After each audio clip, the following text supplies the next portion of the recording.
Bien, hoy vamos a ver la última parte de este segundo tema, que es de procesamiento de imágenes. Bueno, esta última parte es muy sencilla, de la parte de extracción de procesamiento de imágenes. Es lo que llamamos, la parte de extracción de características, feature extractions, su terminología en inglés. Si os dais cuenta, nosotros en los experimentos que hemos hecho hasta ahora hemos usado el dataset MNIST, y con los píxeles del dataset MNIST lo que hemos hecho ha sido tratar de clasificarlo, tratar de crear modelos predictivos que nos, en función de los píxeles de la imagen, que nos dijera a qué clase pertenecía cada una de las imágenes, es decir, qué número contenía, ¿no?, del dataset MNIST. De hecho, hicimos un pequeño preprocesamiento de las imágenes. Entonces, en algunos de los casos lo que hicimos fue pasarle un filtro, entonces nos quedaba más borroso, pero aún así teníamos una imagen que representábamos por píxeles, ¿no? Nosotros teníamos imágenes de...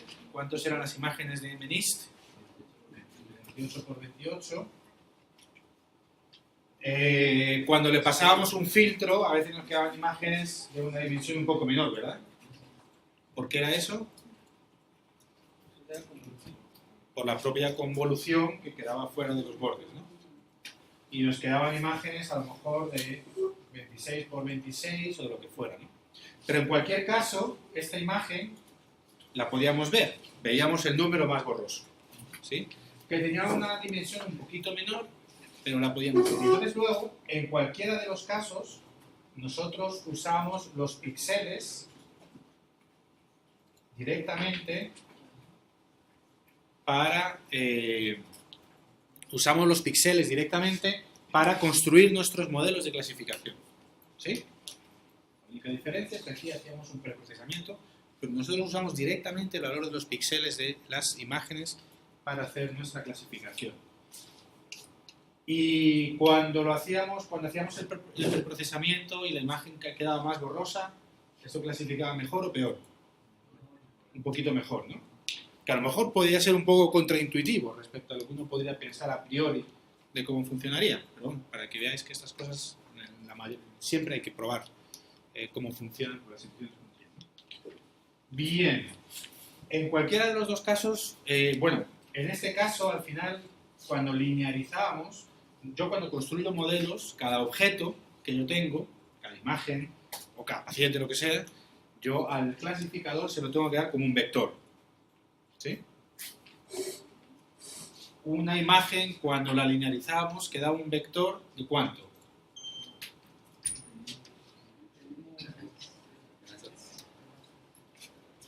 ¿De cuánto? De 784, ¿no? ¿Ok? Porque se linearizaba, ¿no? 28. ¿Ok? ¿Vale? Y en este caso quedaba un vector de... queda un vector de 529, quiere decir que seguramente era hasta 23 por 23 que las bajábamos, sino 26 por 26, ¿verdad? ¿Vale? Y quedaba el vector de 529.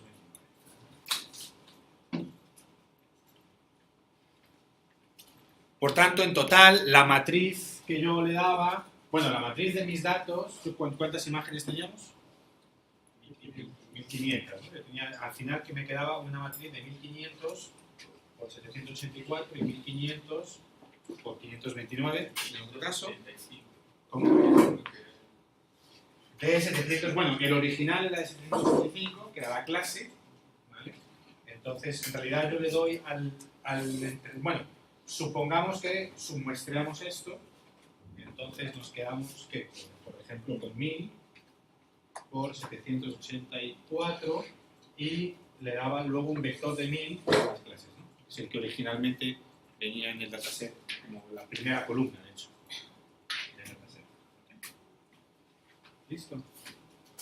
Bien, en realidad, para construir un modelo, yo le tengo que dar una matriz de los elementos que sean, y cada elemento está descrito por 784 valores.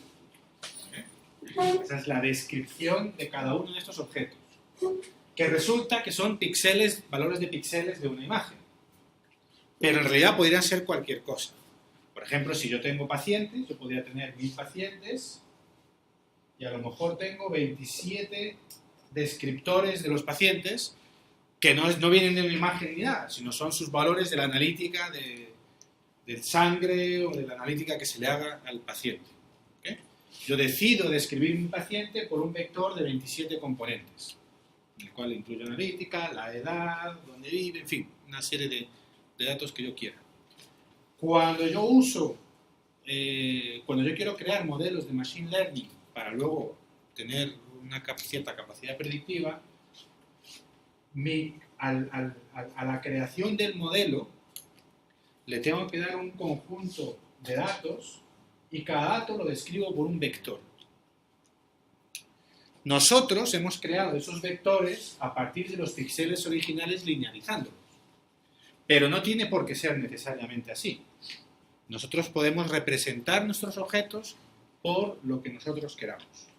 ¿Okay? Entonces, si estamos en otro entorno que no es un entorno de visión por computadora, en un entorno financiero, un entorno de datos médicos, como decía, un entorno de lo que sea, por ejemplo, entornos en los cuales tenemos sensores de temperatura, tenemos sensores de instrumentación que ponemos en hardware, pues vamos a tener un montón de datos que representan cada uno de nuestros objetos. Un paciente lo podemos representar por ciertos valores de analítica y datos personales del paciente, un cierto dato de una estación meteorológica, pues tendremos 6 o 7 datos de cada segundo de tiempo, por ejemplo, con la presión, temperatura, etc. Pero al final lo que tenemos es cada objeto que nosotros tenemos viene representado por un vector. ¿Sí? ¿Está claro? Independientemente de lo que tenga ese vector. Al final, en Machine Learning lo que quiere, o de ese tipo de metodología, de técnicas, lo que quiere es que cada objeto esté representado con un vector. Que nosotros lo que hemos hecho ha sido coger directamente los píxeles. Que de hecho es una aproximación como muy burda. Normalmente se hace algo con los píxeles, se crean representaciones intermedias, que son las que se utilizan luego. O sea, son pocos los casos en los cuales directamente al método de clasificación o al método de Machine Learning o de inteligencia artificial le doy directamente los píxeles. Como hemos hecho aquí. O hago algún preprocesamiento o obtengo otra representación de la imagen, de mis imágenes. Por ejemplo, una representación. Yo lo que vamos a hacer ahora, vamos a hacer otra cosa. En vez de pasarle un filtro y obtener otra imagen, vamos a obtener de cada imagen, vamos a obtener otra representación. Para cada imagen vamos a obtener otra representación. Vamos a obtener una representación que va a ser un vector de 256 numeritos. ¿Vale? Y luego vamos a obtener otras representaciones. Y vamos a hacer el mismo proceso.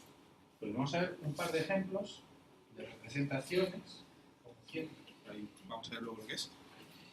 Vamos a ver un par de ejemplos de representaciones que yo obtengo de imágenes, y estas representaciones pueden tener una representación visual o no. Pueden ser simplemente descriptores de las imágenes. Por ejemplo, yo puedo contar de cada imagen cuántos posibles valores tenemos de luminosidad. 256, entonces yo puedo contar para cada valor de luminosidad cuántos píxeles tiene, ¿no? Creo que vimos algo de eso. ¿Sí? Entonces, si yo cuento para cada imagen, independientemente incluso del tamaño que tenga, cuántos píxeles tiene, yo cuento del nivel de luminosidad 0, que corresponde al negro, tiene tantos píxeles. Del valor de luminosidad 1 tiene tantos. ¿Cuántos valores de luminosidad tengo? 256. Por tanto, voy a tener 256 cuentas. ¿Sí? Voy a coger una imagen y le voy a decir que el valor de luminosidad 0 hay 17 píxeles. El valor de luminosidad 1 hay 20 píxeles. El valor de luminosidad 2 hay 0 píxeles. Hasta el 255. El blanco, que a lo mejor hay 37 píxeles. Esto es un vector de 255 elementos, ¿no? Bien, yo puedo coger esto como representación de la imagen. ¿Sí? Bueno, eso es lo que tenemos aquí en las notas. Es un poquito para que veáis. Fijaos. Bueno, cargamos MNIST, ya lo he ejecutado, cargamos MNIST normalmente. Y entonces vamos a coger, a ver cómo está esto. Listo. Vamos a coger una imagen aleatoria. ¿Vale? ¿Veis cómo escojo? ¿Dónde tengo, cuando hago esto, dónde tengo mis datos? ¿Dónde tengo mis imágenes? ¿En qué variable? En D. ¿Vale? Que D tiene esta dimensión. ¿Sí? Ahí lo tenéis. Y en C las clases. ¿Qué hago con esta línea aquí? Esta primera. La de random. Escojo una, ¿no? Escojo una. ¿Qué me da D-shape 0? ¿Qué me da D-shape 0?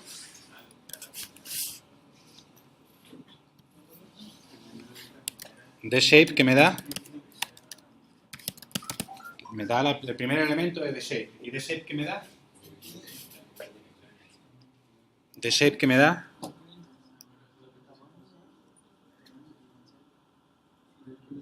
Ok. ¿Sí?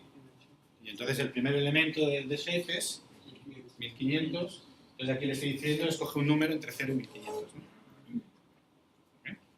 Si tenéis duda, o sea, yo os recomiendo que tratéis de entender cada una de las líneas que tenemos. Si tenéis dudas, hacéis así, creáis algo, pin random idx. Es un número que escojo entre 1 y 1500. ¿Ok? ¿Vale? Eso que hago acá. Fijaos, vamos a ir haciendo uno por uno. Y hay una función de NumPy que directamente me da el histograma, que creo que la vimos, ¿no? ¿Sí? Entonces, fijaos, voy a coger el histograma aquí. ¿Ok? ¿Qué me debería de dar esto? Cojo el histograma y le digo que me lo coja con 255 posibles valores distintos. ¿Vale? ¿Y qué me debería dar la longitud de esto? 255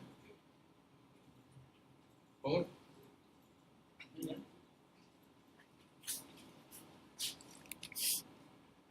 ¿Y por qué y ya?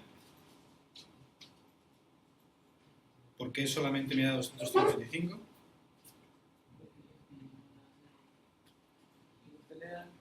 Porque lo estoy haciendo como una imagen nada más. ¿Y de qué imagen lo estoy haciendo? De la 1449. ¿Sí? ¿Sí? Sí, veo con cara un poco asustados. ¿Entendiste o no entendiste?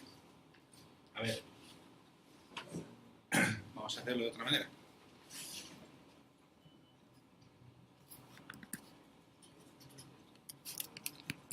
Vamos a hacerlo poco a poco. Bien, con esto simplemente yo escojo un número. Me da igual cuál.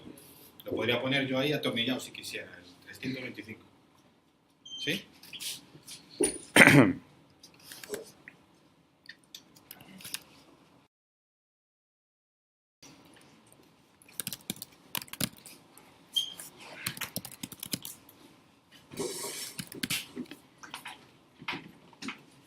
¿Qué estoy haciendo con esta línea?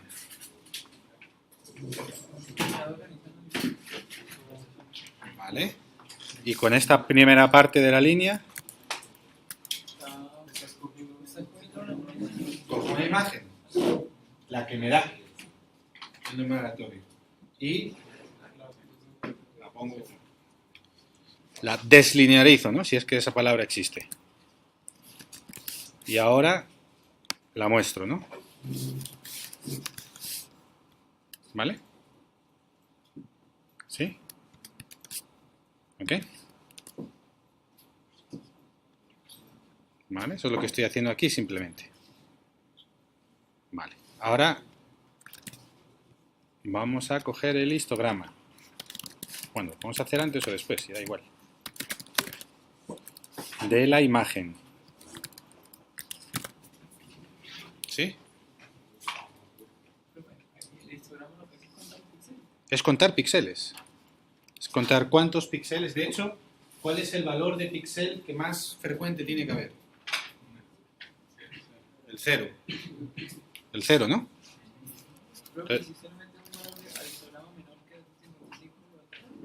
Él lo va a contar igual. O sea, este histogram de NumPy, él no interpreta qué es lo que hay dentro, él simplemente cuenta. Si le pones si resulta que el histograma tiene un valor negativo, depende de lo que hagas tú luego con esas imágenes. Por ejemplo, si haces el EM-Show, ¿cómo escalaba los valores? El EM-Show cogía, ¿os acordáis cuando dividíamos por 2 la luminosidad? Que inicialmente lo veíamos exactamente igual, porque él automáticamente escalaba. Entonces, si ponemos un valor cualquiera, que si quieres lo podemos hacer, vamos a comentar eso para no perderlo. Por ejemplo, IMG, el 10-10 le vamos a poner igual a menos 100. Más o menos se puede ver. El 10-10, esto sale como gris y esto es negro. ¿Sí? ¿Qué es lo que ha hecho? ¿Por qué esto sale como gris ahora? Porque esto antes salía como negro. Claro, porque coge el negro, el valor más pequeño, el valor más pequeño es este, y resulta que antes estaba como 0, se convierte en un valor intermedio y no es el mínimo. ¿Sí? Pero bueno, eso es lo que yo interpreto de esto, visualmente. Y eso es como el emisor me lo muestra. Ahora, si hago esto, vamos a comentar esto, ¿eh?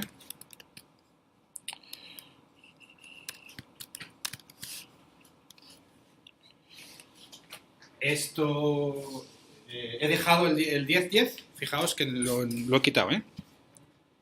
Entonces estos son valores entre 0 y 255. ¿Cuál es el valor más frecuente? ¿Cuántos píxeles hay con 0? 705. Da un vector de todas las cuentas. ¿Vale? Y tiene sentido lo que veo respecto a lo que yo veo aquí. ¿Por qué tiene sentido? Porque hay más negros que nada, ¿no? Bueno, ¿cómo debo de ver yo en esto de que hay blancos aquí?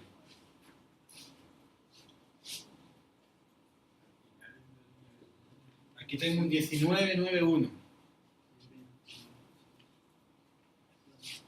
Es decir, que el del 255 hay uno, nada más, pero bueno, estos tres son todo esto, ¿vale?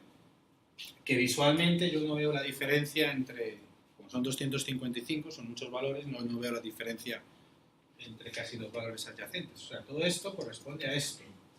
Y alguno por ahí perdido, pues corresponderá a estas cosas medios grises. ¿Sí?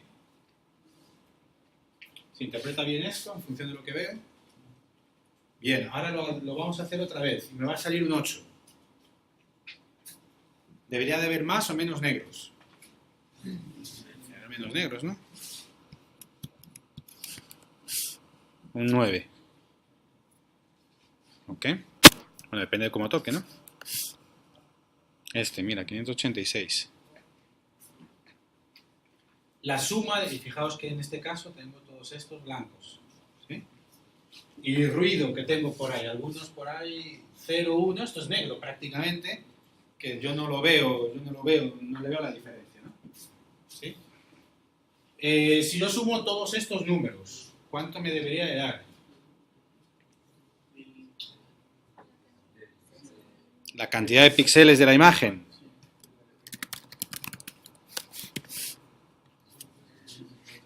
¿Sí? ¿Tiene sentido? ¿Qué? Bien, entonces ahora supongamos que yo, la imagen, lo que voy a hacer, en vez de considerar, para ya todo lo que voy a hacer después, en este caso, voy a construir un modelo, etcétera, yo, en vez de usar los píxeles, voy a usar esta representación. Esto es un vector de la imagen. Yo uso esto, en vez de usar mis píxeles directamente de la imagen, linearizados. Mi representación de la imagen ahora es un vector que tiene 256 elementos. Esa es mi representación de la imagen. Vosotros creéis, y aquí hemos visto que sí que hay algunas diferencias entre números. Los números como que ocupan más espacio, seguramente tengan un valor de negros menor que los que ocupan menos espacio, ¿no? Por ejemplo, mirando solamente al histograma, debe ser más o menos sencillo distinguir entre un 1 y un 8. ¿Sí? ¿Por qué? Si todo lo que sea un 1, aquí me tiene que salir un número alto, y todo lo que sea un 8, digo un 8 porque parece que tiene más trazo, ¿no? Tiene que salir aquí un número más bajo. ¿Verdad? Un 5, un 2, ¿ok? Un 3, este es un 3 finito, ¿vale? Algún 1 habrá que tenga de este orden, casi 700, ¿vale? Un 1 a lo mejor no lo distingo de este 3 finito, si miro solamente el histograma. Imaginaos que yo solamente os doy el histograma, no os doy esto ya. ¿Podéis distinguir números unos de otros o no tanto? Fijaos este 1. Este es un 1 gordo, ¿vale? Este 1, por ejemplo, mirando el histograma, no lo distinguiría del 3 anterior. De hecho, el 3 anterior tenía algunos más, ¿verdad? Entonces vosotros pensáis que... Ahora yo lo que voy a hacer va a ser lo siguiente. Yo voy a... Esta representación, aquí tiene una representación de 784, ahora esta representación igual. Yo voy a construir un modelo con una parte de ella y luego voy a predecir con la parte de test y voy a ver qué tal me funciona. De la misma manera que aquí tenía una matriz de 1500 por 784, cuando transformo todas las imágenes para obtener su representación como histograma, voy a obtener una matriz de ¿qué tamaño? De 1500 por 256. ¿Ok? Y una vez que tengo esa matriz, ya lo meto en el molinillo de Machine Learning. Test, train, split, con el criterio que sea, creo un modelo y luego lo pruebo. ¿Vale? Una vez que yo tengo una representación vectorial, ya me da igual cómo yo haya llegado a ella, yo lo puedo meter en la maquinaria de Machine Learning. ¿Ok? Bueno, ¿os acordáis cuánto obteníamos aquí en Predict con test? Sí, como un 60 y algo por ciento, ¿no? 61%, no sé, por ahí. Y aquí obteníamos un poco mejor, ¿verdad? Era que como un 67%. Bueno, algo por ahí. ¿Verdad? Bueno, y aquí vosotros creéis que esto va a ser mejor o peor. Es una pregunta así para que penséis, ¿eh? Así a priori es difícil saber, ¿no? Bueno, pues lo que tenéis aquí en el notebook es precisamente eso. Fijaos, bueno, esto es lo mismo que acabamos de ejecutar. Fijaos que yo he abierto aquí una celda para ir ejecutando cosas, pero bueno, es un poco lo mismo, una imagen aleatoria, se muestra el...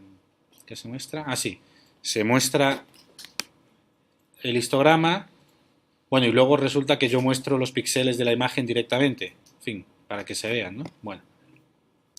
y la imagen, ¿vale? Ah, bueno, y el histograma, lo puedo pintar el histograma, ¿no? Es un histograma que tiene más valores aquí. ¿Sí?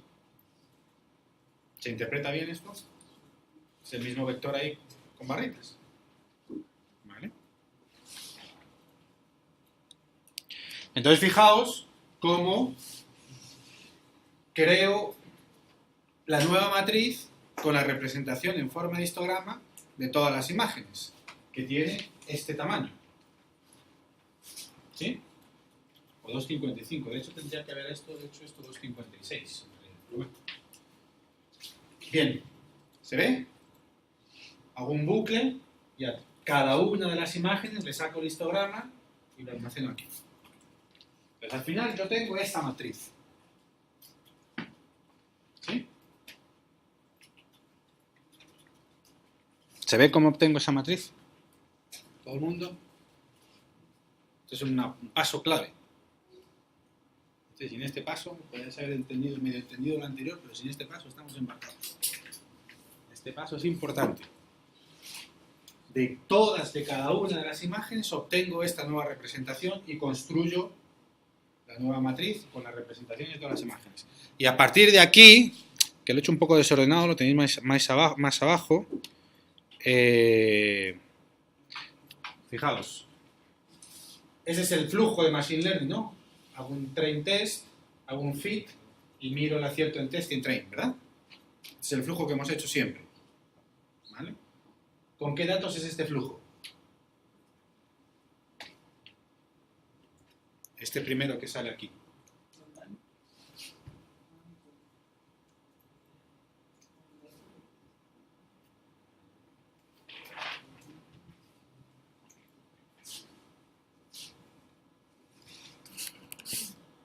¿Con qué datos es este flujo? ¿Cuál es la variable que tiene la matriz? Que yo voy... La matriz, que no sé qué tamaño es. ¿Cuál es la variable que tiene la matriz? Que yo voy a dividir en train test y luego voy a... Ok, pero ¿en qué variable tiene esa matriz? En D, ¿no? Si tenéis duda de lo que está sucediendo... ¿Ok? Entonces esa es la clasificación original con los píxeles originales. ¿Sí? La clasificación original, que es con esta. Usando ahí a saco los píxeles originales. Y esta es lo mismo, pero con el histograma. ¿Cuál es el tamaño de esta matriz? ¿Veis? ¿Vale? Si tenéis dudas...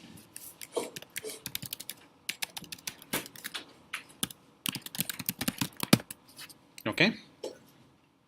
Desastre. Desastre completo. Es más, fijaos que hay un cambio de comportamiento en el sentido de que, bueno, yo tenía un poco de acierto mayor en entrenamiento, con los datos de entrenamiento, con los datos de test, ¿vale? Pero aquí la diferencia es mucho mayor. ¿Vale? Como que se aprende un poco de memoria los datos de entrenamiento y no es capaz de generalizar a datos que él no ha visto durante el entrenamiento. ¿Cuál es, si yo usara un clasificador aleatorio, cuál sería el porcentaje de acierto que yo esperaría obtener?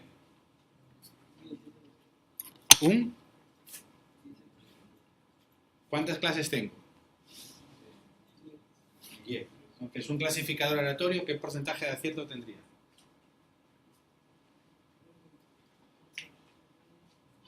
Un 10%. Un clasificador aleatorio, no este gaussiano, ¿eh? Un clasificador aleatorio. Clasificador que no tiene ninguna lógica, que cuando le llega la imagen nueva o un dato nuevo, echa una moneda de 10K, un dado de 10K y le asigna lo que sale. Clasificador aleatorio tendría un porcentaje de acierto del 10%. ¿Sí? ¿Sí? Eso no tiene... ¿Okay? ¿Y qué porcentaje de acierto tenemos cuando aplicamos un gaussiano sobre la representación en modo histograma? 17. Es un poquito mejor que aleatorio. O sea, algo de información sí guarda, pero desde los píxeles originales al histograma estamos perdiendo demasiada información. ¿Sí? estamos perdiendo demasiada información. Esta es una representación que no nos vale. Para esto. Para otras cosas es probable que nos valga, pero para esto no. ¿Ok? Bueno, hay muchas maneras de obtener, en este caso de imágenes, de obtener vectores de descriptores, en el fondo. Es otra manera de describir las imágenes. La describimos por un vector, en este caso me cuenta número de píxeles de cada valor de luminosidad, pero hay muchas formas de obtener descriptores de imágenes. Por ejemplo, los que habéis escogido el curso de detección de objetos, creo que es, hay unos descriptores que es el histograma de gradientes orientados. Entonces, bueno, esto es un descriptor que básicamente si tienes una imagen, así de manera muy intuitiva, ves un gradiente es cuántos diferenciales hay, ¿no?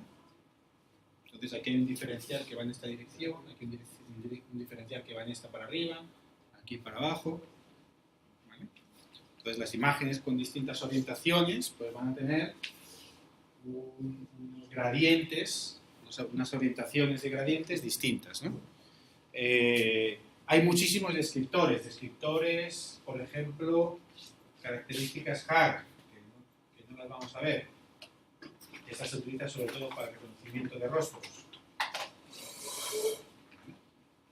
Que te miran básicamente cómo están distribuidas las sombras en las imágenes, más o menos. Entonces te dice, hay sombras de tal tipo, hay tantas sombras. Por ejemplo, estos descriptores te dicen, sombras de este tipo, este tipo de patrón se encuentra tantas veces en la imagen. O este tipo de patrón se encuentra tantas veces en la imagen. Y esto funciona más o menos con las caras, para detectar caras. Esto es lo que se utiliza detrás de las cámaras o el celular, que te detecta dónde están las caras en la imagen. Porque las caras tienen un patrón de sombras particular. La cara normalmente, la parte de los ojos es más oscura en píxeles y además por la luminosidad suelen tener una parte que es también más oscura que la otra. Una parte de la imagen que es más oscura. Entonces tiene un patrón de sombras muy característico las caras. ¿Okay? Entonces este tipo de características te va a decir, bueno, esta imagen tiene tantas veces este patrón y tantas veces este. Y al final es un histograma igual. Entonces hay muchas formas de representar, de obtener representaciones de las imágenes. De hecho, esta representación con histograma es como muy burda, ¿no? Es una representación que se pierde mucha información. ¿Okay?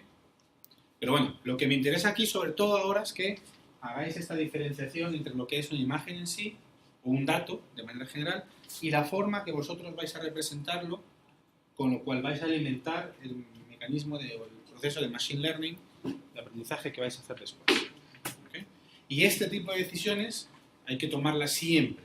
Sí, incluso si tú tienes una base de datos de pacientes y luego quieres, por ejemplo, clasificar qué pacientes tienen una enfermedad o no, una patología o no, tú vas a tener que elegir qué descriptores vas a usar de los pacientes. Entonces vas a decir, bueno, voy a usar la edad y voy a usar esta analítica clínica del paciente, pero vas a tener que decidirlo.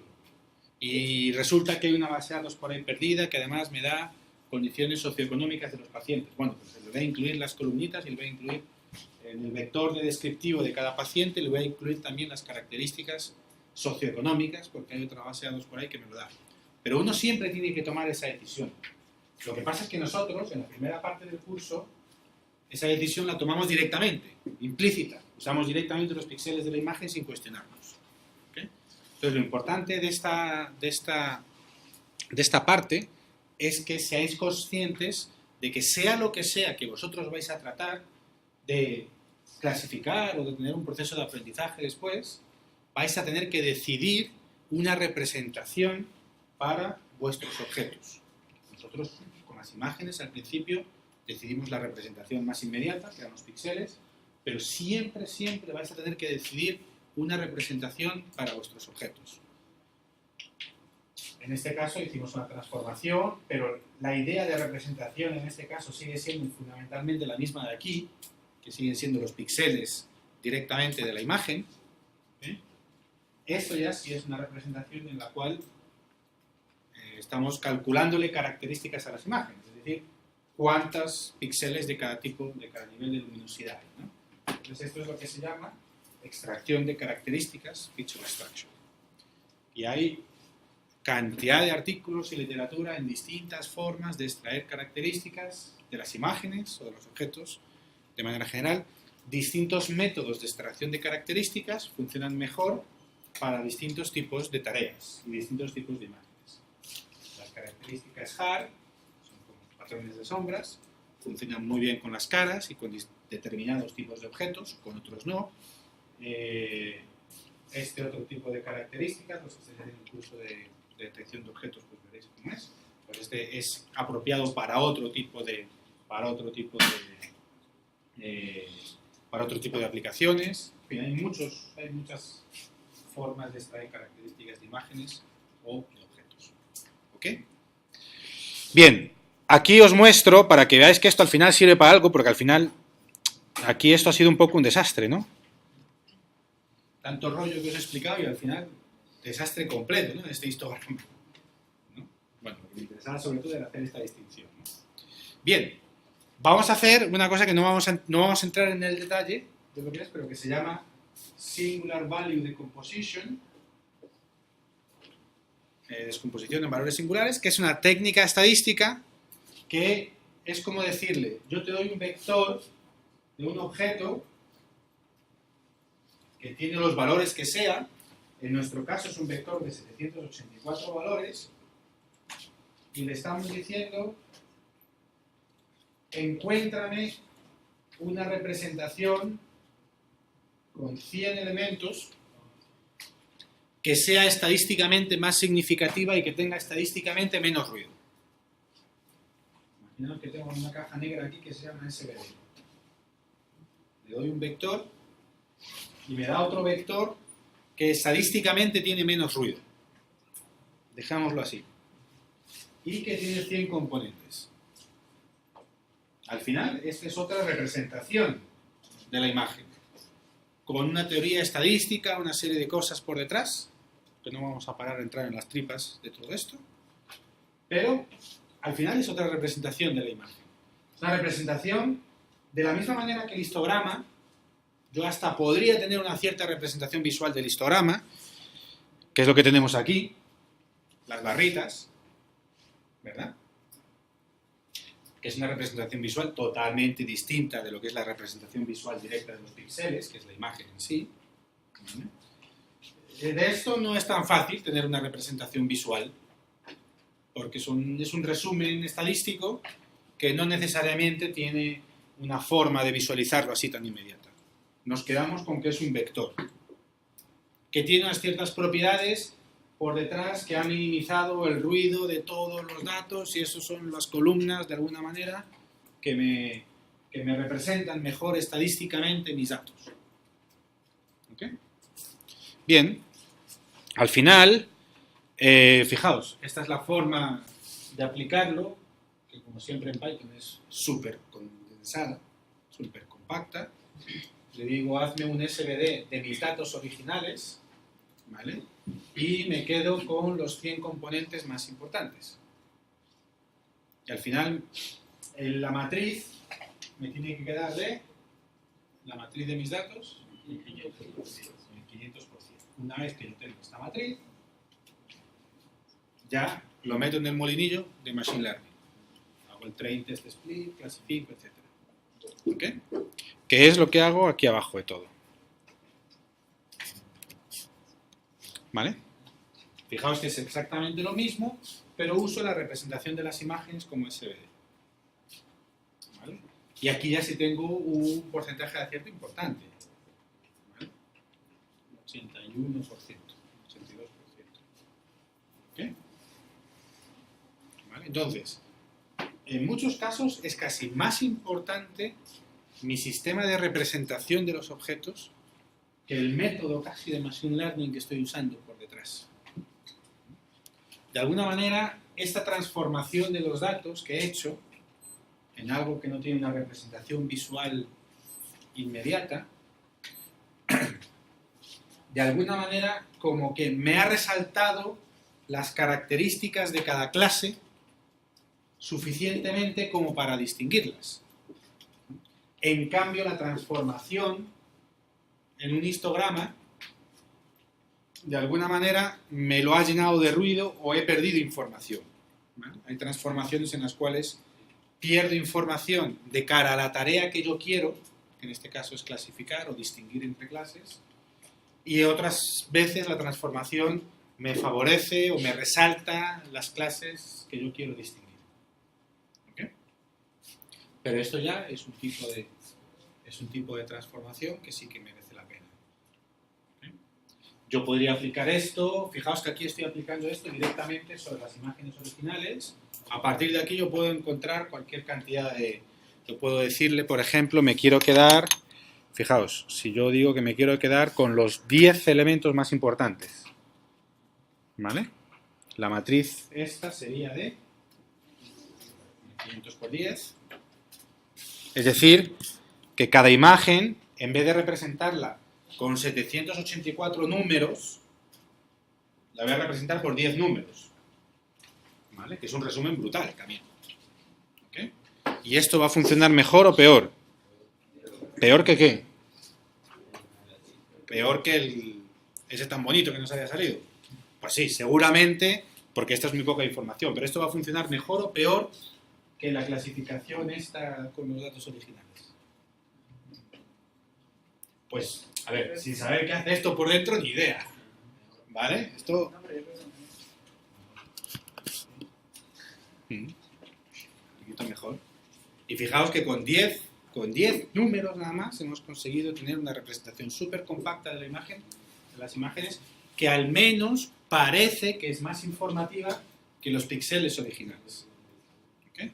Aquí os podríais poner la tarea de decir, bueno, ¿con cuántos componentes necesito? Si le pongo 300, ¿va a salir mejor que el anterior? Bueno, quién sabe.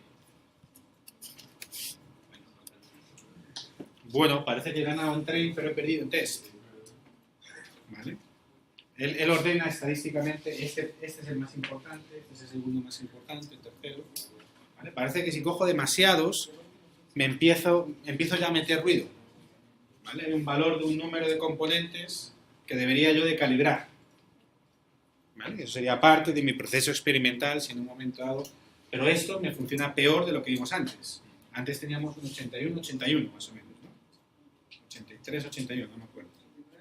89-81. ¿Vale? 89-81 es mejor que esto. Porque ¿cuál de los dos a mí me sirve como el test? ¿Vale? Siempre, en general, siempre que hay una diferencia entre train y test, quiere decir que con este método debo de ser capaz, si hago alguna transformación, incluyo más datos, debo de ser capaz de hacer que el test llegue al train. Se me junte, ¿no? Pero bueno, aquí al final esto es un parámetro que podéis manejar, ¿okay? Hasta que tengáis. Pues yo probé varios y vi que el 100 más o menos, así sin hacerlo muy sistemático, más o menos es el que mejor me daba, ¿vale? Sin entrar en las tripas de qué es esto. ¿Okay? Bien. Pues esto es básicamente esta última parte de la parte de procesamiento de imágenes. ¿Okay? No vamos a ver distintos, porque podríamos pasarnos el curso entero viendo métodos de extracción de características. ¿Vale? Hay muchos métodos distintos para distintas aplicaciones. Insisto, los que estáis tomando el curso este de detección de objetos, creo que algunas de estas podéis saber. ¿Okay? Si en un momento dado, o pues para vuestro proyecto, vuestra vida profesional o lo que sea, os encontráis ante una tarea de visión por computadora para clasificar imágenes, lo primero que os tenéis que plantear es cómo las vais a representar. ¿Qué método vais a usar para representar las imágenes? Lo que hemos hecho de píxeles, como habéis visto, es súper burdo. ¿Vale? Aquí podríamos hacer otra cosa. Podríamos aplicarle el SVD, ahora se lo estamos aplicando sobre esto. La podríamos transformar, es decir, emborronarla, que vimos que eso como que ayudaba, y luego aplicarle el SVD. Entonces, como veis, hasta crear los modelos de Machine Learning, el preprocesamiento de las imágenes, que es esta parte de preprocesamiento, lo que se llama, puede ser tan complicado como queráis. ¿Sí? Podemos aplicar un filtro, una convolución, y aplicarle un SVD o aplicarle cualquier otra cosa, ¿no?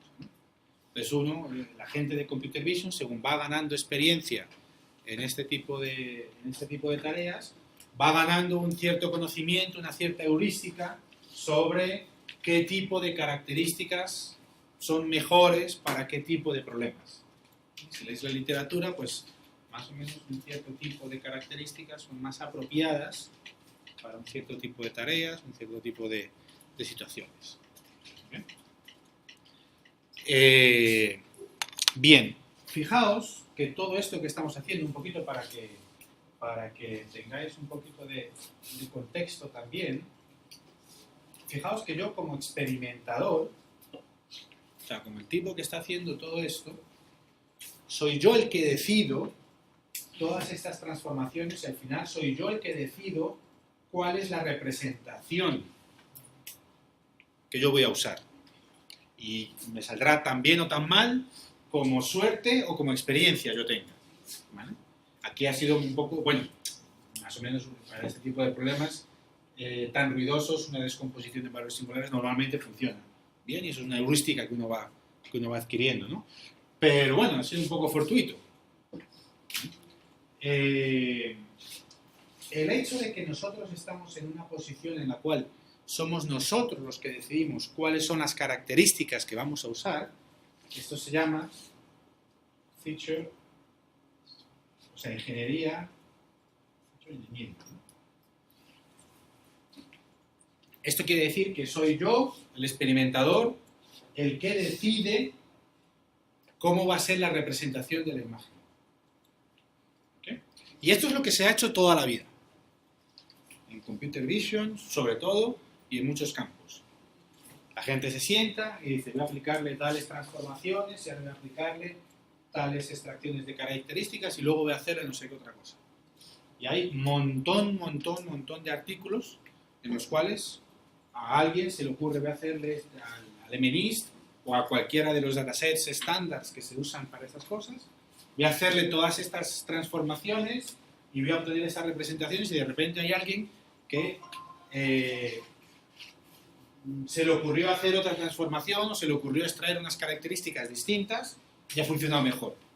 Y ese es el estado del arte, de lo que sea. Así es como se ha hecho casi toda la vida. Algo que ha surgido en los últimos, a lo mejor 5 o 6 años, nosotros vimos eso de Clarifai, ¿verdad? Vimos la web de Clarifai, que le dábamos una imagen y el tipo nos decía, ¿vale? Todo eso, que es la parte de redes neuronales profundas, deep learning, es este tipo de técnicas, un poquito para poneros esto en contexto, ¿eh? Este tipo de técnicas, yo como experimentador ya no decido qué características sacar. Hay un proceso que la propia máquina decide qué características sacar. Entonces, fijaos, eso es lo que se llama feature learning. Aprendizaje de características. ¿Vale? Entonces, fijaos que de manera general, el proceso que se ha hecho toda la vida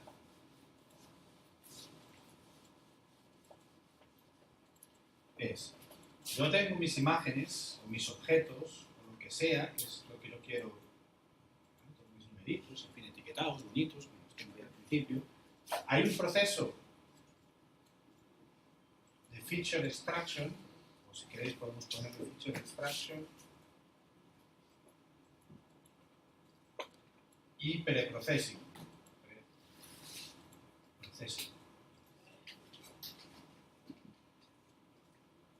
Para incluir cosas como el emborronamiento que hicimos en las imágenes. Y luego además pues les extraemos características a las imágenes, etc. Y luego es donde hay un proceso de machine learning. Digamos que aquí la inteligencia se la pone el experimentador y usa la máquina básicamente como fuerza bruta para sacar las características. Y aquí hay algo de inteligencia en la máquina. Se crea un modelo que es capaz de predecir, etc. ¿Vale? Y esto es Feature Engineering, que es lo que estamos viendo aquí. ¿Vale? Lo que se está haciendo es que quizá hay un preprocessing también, pero hay un Feature Learning antes del... Y este Feature Learning, el experimentador ya no es el que decide qué es lo que va, la imagen, cómo se va a representar, sino la propia máquina es la que decide cómo se va a representar esa imagen. Y os pongo un ejemplo. Os pongo un ejemplito para que veáis. Vamos a ver. Lo vamos a ver aquí mejor.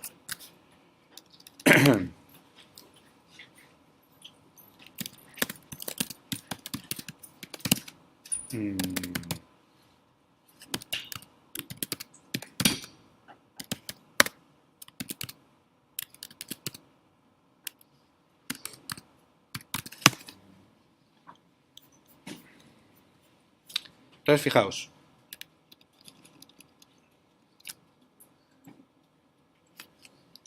Este método de Feature Learning ha decidido que las imágenes de un cierto dataset, aquí estamos jugando con datasets, yo creo que esto os lo había mostrado, estamos jugando con datasets distintos. Hay un dataset que es para clasificar distintos tipos de florecitas, clasificar florecitas o clasificar objetos o escenas, ¿no? ¿Vale? Y aquí estamos con el mismo cuento, ¿no? Cómo representamos cada imagen. Entonces, lo que hemos hecho ha sido un proceso de deep learning con todo ese dataset, y entonces la máquina ha aprendido las características. Y las características que ha aprendido la máquina son las siguientes. Veis que mostramos distintos tipos de características, pero bueno, por ver una de ellas, fijaos. Aquí la máquina está diciendo, bueno, las imágenes de este dataset están compuestas de bordes de este estilo y de gradaciones de color de este estilo. Y esto, yo podía haber dicho, no, igual fijaos, esto de las características de patrones de sombrecitas para las caras, estos patrones los tiene que determinar el experimentador. Y esto, de cara a lo que es un proceso de distinguir dónde hay un rostro, bueno, okay, más o menos podemos saber, entender que un rostro normalmente pues, tiene una parte más oscura que otra, por la iluminación, los ojos, la boca, okay. Pero no, estas características las aprendió la máquina. La máquina es la que dice, este dataset lo puedo representar por bordes de este tipo. Y la máquina básicamente dice, tus imágenes están compuestas de bordes de este tipo y de este tipo de gradaciones de color. Y la máquina es la que decide eso. Y eso es Feature Learning. Opuesto a Feature Engineering, o la extracción de características manual, que es el experimentador decide cuáles son las características que se extraen. No, o sea, no hay un óptimo en el sentido en el cual el criterio por el cual una cosa funciona mejor o peor es si clasifica mejor o peor. Estos métodos de deep learning están funcionando bastante bien en casi todos los entornos de imágenes. O sea, se está viendo... lo que pasa es que poner a funcionar esto con un conjunto de imágenes concreto es muy difícil. Pero se está viendo que este tipo de procesos en general funciona mejor que este tipo de procesos. Y en general quiere decir que se está viendo en datasets muy generales, como estos que veis aquí, que son datasets... bien, generales de objetos. ¿Sí? En datasets especializados todavía no lo tenemos muy claro. Por ejemplo, datasets de imagen médica, radiografías, histopatologías, microscopías de tejidos, que son imágenes que entre sí son muy parecidas. No tenemos muy claro que este tipo de cosas funcione igual de bien. pero en los challenges, en los retos, en las competencias que están participando los métodos de Deep Learning en Computer Vision, está ganando bastantes. Este es un poquito el criterio. Es decir, que entonces, voy a poner aquí las características, ¿no? Veis que dependiendo del proceso, fijaos que a veces la máquina no es capaz de encontrar características buenas. Esas son unas características que no son buenas porque no son muy distintas entre ellas. Básicamente lo que me está diciendo es que tu imagen está hecha de colorines distintos, pero no de estructura. ¿Okay? Y en otros casos, por ejemplo, si os dais cuenta, no sé si se llega a percibir, estas características están mucho mejor definidas que estas características. Aquí parece que la imagen ha descubierto algo de estructura, pero todavía con mucho ruido. ¿Okay? Y en este caso de aquí, parece que ha descubierto algo de estructura, pero luego hay una serie de cosas que parece que es una estructura así demasiado compleja que no corresponde. Entonces, bueno, ese proceso. Fijaos que cuando estamos haciendo esto, Feature Learning, ya nuestro rol como experimentador es controlar el proceso, no decidir qué características se van a extraer. Y es un trabajo distinto, de naturaleza muy distinta. Aquí es, pues nos dedicamos a entrenar. Estas redes neuronales pues tienen muchas capas, tienen millones de neuronas, son pesadas de entrenar, y cuando nosotros estamos trabajando con este tipo de cosas, lo que hacemos es ver qué tipo de red vamos a necesitar y qué tipo de procesos va a tener la red para hacer este feature learning. ¿Okay?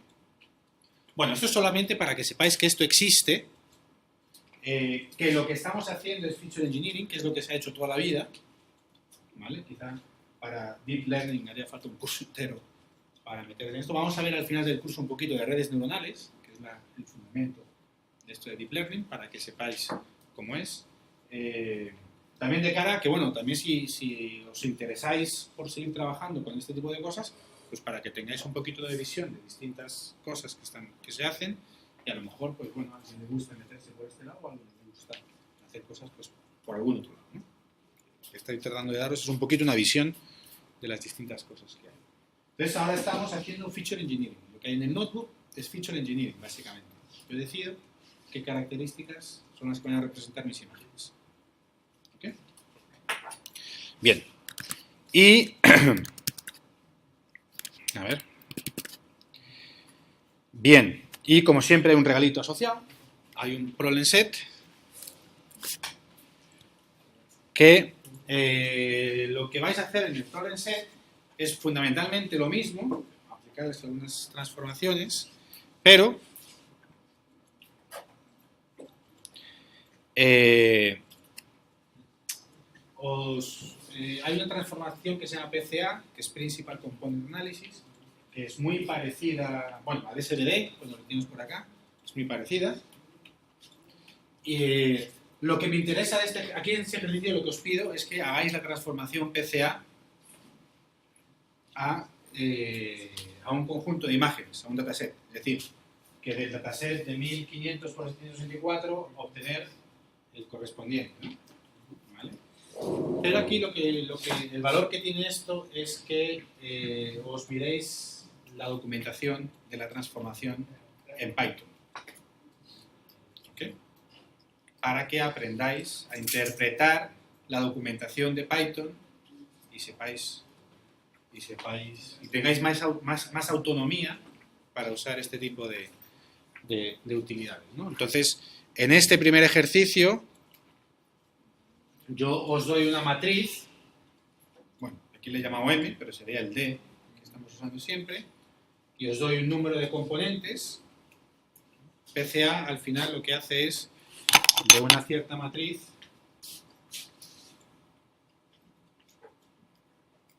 de un número de componentes, por ejemplo 1000, vamos a poner 1500, ya que X tiene 1500, de 1500 por lo que sea, por T, lo transforma en algo de 1500 por K, y ese K lo decido yo. ¿Vale? Entonces, yo te digo, Fíjate que aquí te digo, recibes una matriz de m por n, vamos a poner aquí n, y tú tienes que devolver una matriz de m por k. ¿Vale? Y lo que quiero es que os leáis la especificación de PCA para que veáis cómo se hace esto. ¿Vale? Es fácil. Esta es la documentación del PCA de Python, que tenéis cómo se le llama y tenéis hasta un ejemplo por aquí detrás. ¿Ok? Hay un fit igual o hay un fit transform, en fin. ¿Vale? Lo que quiero es que os peleéis un poquito con esa especificación. ¿Ok? Porque más que aprender PCA en sí, que en realidad no estamos aprendiendo PCA, yo no os estoy diciendo que está haciendo PCA, es una transformación, es parecida, es unas características estadísticas parecidas al Singular Value Decomposition, pero más que aprender PCA en sí, lo que me interesa es que seáis autónomos para interpretar la documentación de estas utilidades de Python, porque en un momento dado podéis ver todas las transformaciones que hay y poder hacer vosotros mismos, jugar con ellas con cierta autonomía, ¿no? Entonces, bueno, aquí lo que os pido, la clave de este problem set es este primer ejercicio, que tenéis que hacer la transformación de PCA, ¿vale? Y aquí básicamente en el ejercicio 2 lo que os digo, lo que os pido es que me haga la transformación PCA y además me entrene un gaussiano con los datos transformados. ¿Okay? Y que me devuelva ambas cosas, tanto el modelo como el objeto PCA que me hace las transformaciones. Aquí quiero que os peleéis un poquito con la documentación para que entendáis cómo es esto. ¿Vale? Y en la clase siguiente, en la hora siguiente, con cada uno de los grupos, vemos un poquito esto más en detalle. ¿Vale? Pero quiero que os peleéis primero, quiero que lo sufráis un poquito primero para apreciarlo mejor después. ¿Okay? Y para que se fije un poco también en la metodología de trabajo. Entonces esta parte básicamente es llamar a lo anterior y aplicarle un gaussiano. ¿Okay? Y por último, ya es lo mismo, es llamar a un gaussiano y obtener el score y esto pues ver qué tal da. Esto debería de dar el orden de casi el 80% con PCA, con 500 elementos. ¿Okay? Y el 83% con 1000 elementos. ¿De acuerdo? ¿Ok? Y este es todo el problem set. Y toda esta es la parte de Computer Vision, la parte de procesamiento de imágenes. Entonces, bueno, recapitulando un poco, o sea, como veis, no es excesivamente complicado. Yo creo que esto no es excesivamente complicado. Hay 2 o 3 conceptos que son casi más de fontanería, de tener claros, es decir, cómo representamos por una matriz nuestros datos, ¿okay? Y n es la longitud de representación de cada uno de los datos, ¿vale? Desde que tenemos nuestros datos hay unos estadios de preprocesamiento y extracción de características.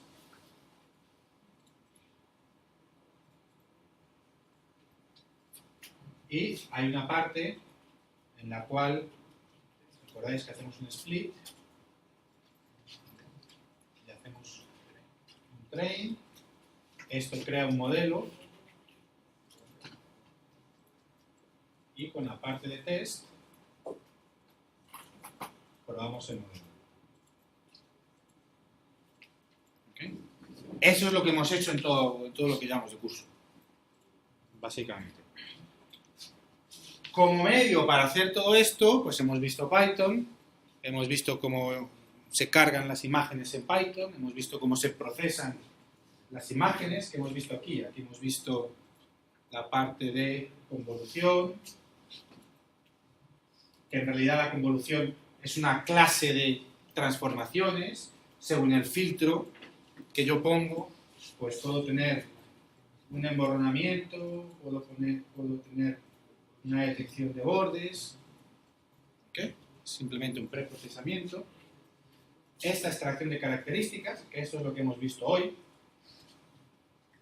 básicamente, y el flujo de trabajo de Machine Learning, que es siempre así. Otra cosa es que nosotros decidamos aquí distintos porcentajes. Aquí hicimos dos modos distintos de hacer este split, ¿no? Hicimos uno que era aleatorio, ¿vale? Y ahí uno de los ejercicios simplemente os dije coger 2000 primeros. ¿Vale? Que bueno, que esto os dije de coger los 1000 primeros porque hacía que el resultado fuera siempre el mismo. ¿Sí? Eso era más fácil luego para comprobarlo. Al hacer esto aleatorio quiere decir que esto tiene una cierta variabilidad, ¿verdad?